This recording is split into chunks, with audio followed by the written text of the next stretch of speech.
All right. Welcome back, everybody, to the Deep Dive. We are ready to dive into some pretty interesting stuff today. We like to stay ahead of the curve on the most important government news. Absolutely. And, well, today we're focusing on some recent actions taken by the Department of Government Efficiency. All right. You probably know them better as DOGE. Yeah. They're known for their focus on saving taxpayer dollars. Right. Cutting costs. Exactly. And, on the surface, that sounds like a pretty good thing, right? Right. Who doesn't want to save a little money? Right. But some experts are saying DOGE might have gone a little too far this time. And we're going to see if maybe there are some unintended consequences to some of these cost-cutting measures they've put in place. Interesting. Yeah, so we've got this report here that we're going to be looking at called Pasted Text. Okay. And it's got some pretty interesting information in here. So basically, DOGE is canceling all sorts of government contracts and leases in an attempt to save money. But like I said, some people are saying that might cause more problems than it solves. Yeah. You have to wonder. So let's get into it. Yeah. This report really highlights this concern that DOGE's rapid contract cancellations could actually disrupt some vital government services. Now, when I first read that, I was a little bit skeptical. I mean, it's all about saving money, right? But then I started thinking about it a little bit more, and I realized that government contracts are tied to like all these services that we kind of take for granted. Absolutely. So, I mean, can you kind of walk us through like why this is such a big concern that, just abruptly canceling all these contracts could be a problem? Yeah, sure. I mean, you think about it, government contracts, they're not just, like these theoretical things, Right.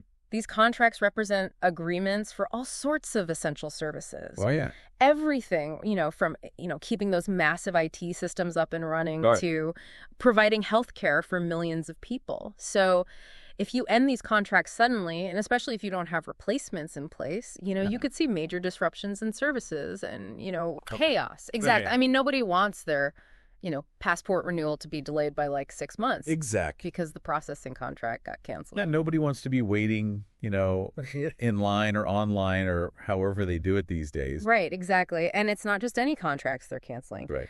The report really honed in on this. They specifically called out DEI contracts as something that's causing concern. So DEI, that's diversity, equity, and inclusion. That's right.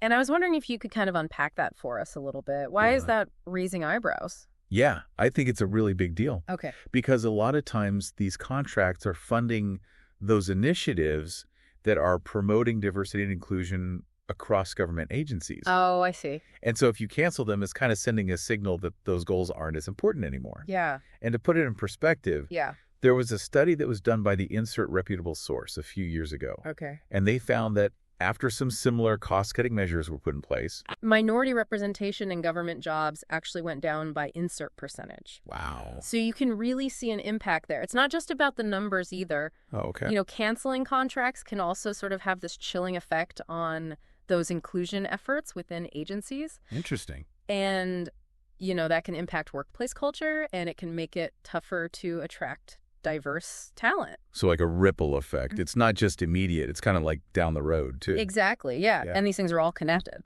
Yeah. Okay, so it's not just contracts. They're also terminating leases for unoccupied buildings. Oh, wow.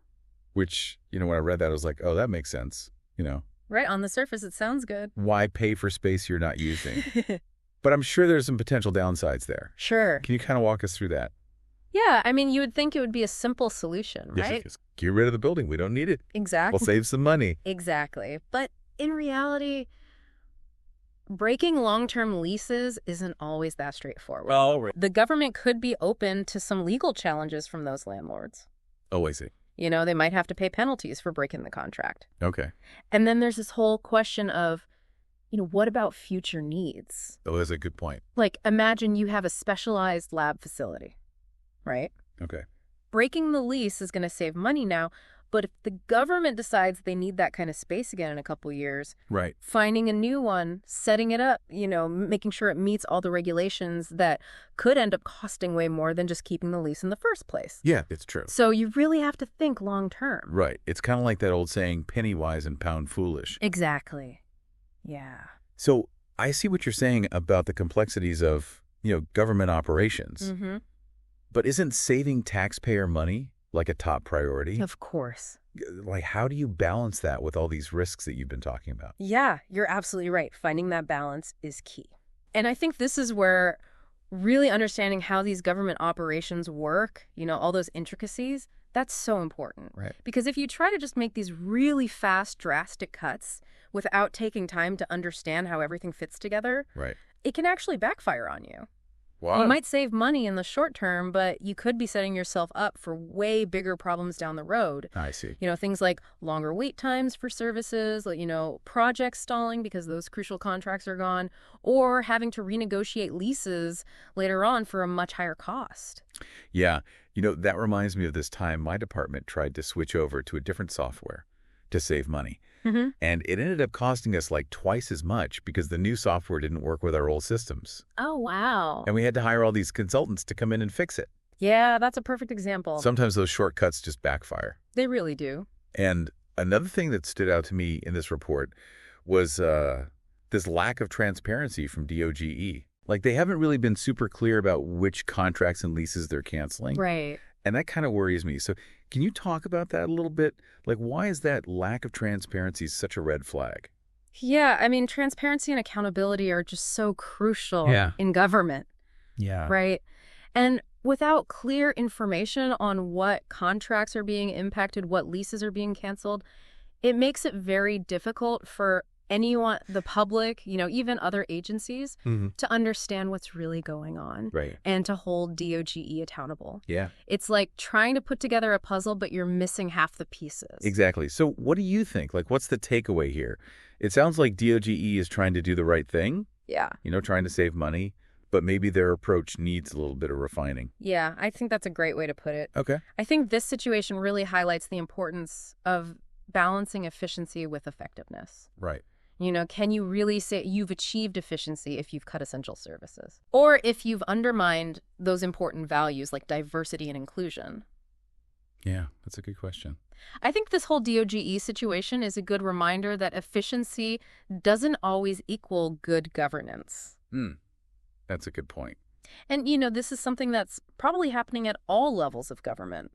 Yeah. So it might be worth looking into what your own local government is doing. Are they proposing any cost-cutting measures? Right. And what could the impact of those be? Yeah, like how are those services that are, important to you and your community? Exactly. How are those going to be impacted? Exactly. That's great advice. Well, on that note, we are out of time for today's deep dive. We want to thank you all for listening, and we hope you'll join us next time for another fascinating look into the inner workings of our government. Thanks for having me. It was great to have you. See you, everybody. Bye. Bye.